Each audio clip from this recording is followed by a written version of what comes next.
Bonjour à vous qui m'écoutez. J'ai le plaisir de vous apporter aujourd'hui la parole de Dieu. Et j'aimerais évoquer un sujet particulier que peut-être vous traversez actuellement dans votre vie, la tempête. On a parfois l'impression d'être submergé par des problèmes et que notre vie, qui semble être comme une barque, tangue à tout jamais. J'ai une bonne nouvelle pour vous. Jésus veut poser sa main sur votre vie. Vous ne me croyez pas? Alors voyons ce que la Bible dit à ce sujet. Nous allons ouvrir la parole de Dieu dans Matthieu 8, du verset 23 jusqu'au verset 26.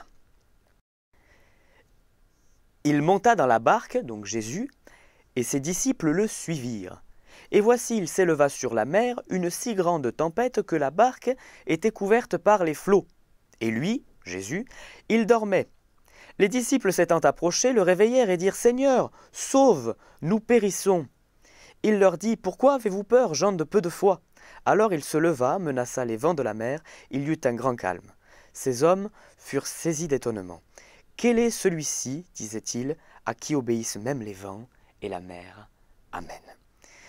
Nous voyons du verset 23 au verset 24, comme un tableau qui se dresse, une situation initiale. Les disciples qui s'en vont en mer avec Jésus à leur côté. Soudain, la tempête se lève et Jésus, lui, va dormir, comme étant calme, serein. Il n'a peur de rien.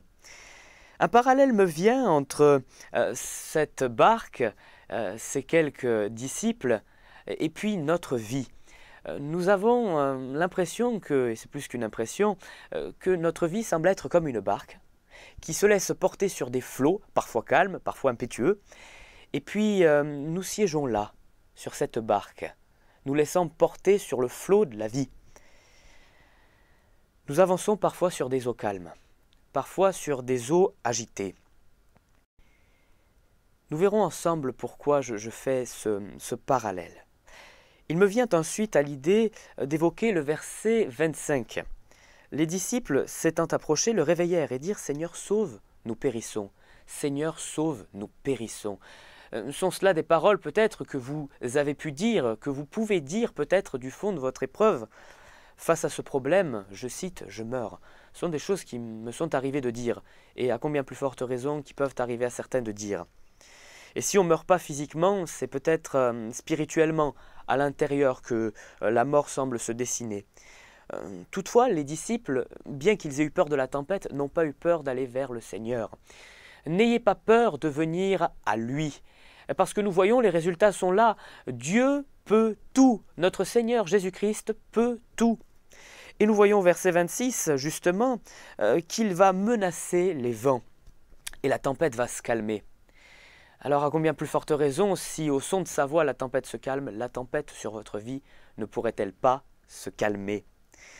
Jésus va venir poser sa main sur votre vie. Il le peut, et plus qu'il le peut, je crois qu'il le veut. Ne pensez-vous pas que Dieu a le dernier mot sur cette tempête qui se dessine et qui se profile sur votre vie? Jésus élève sa voix, les éléments se calment. Et j'aimerais conclure avec ces quelques paroles. Que choisissez-vous de faire aujourd'hui?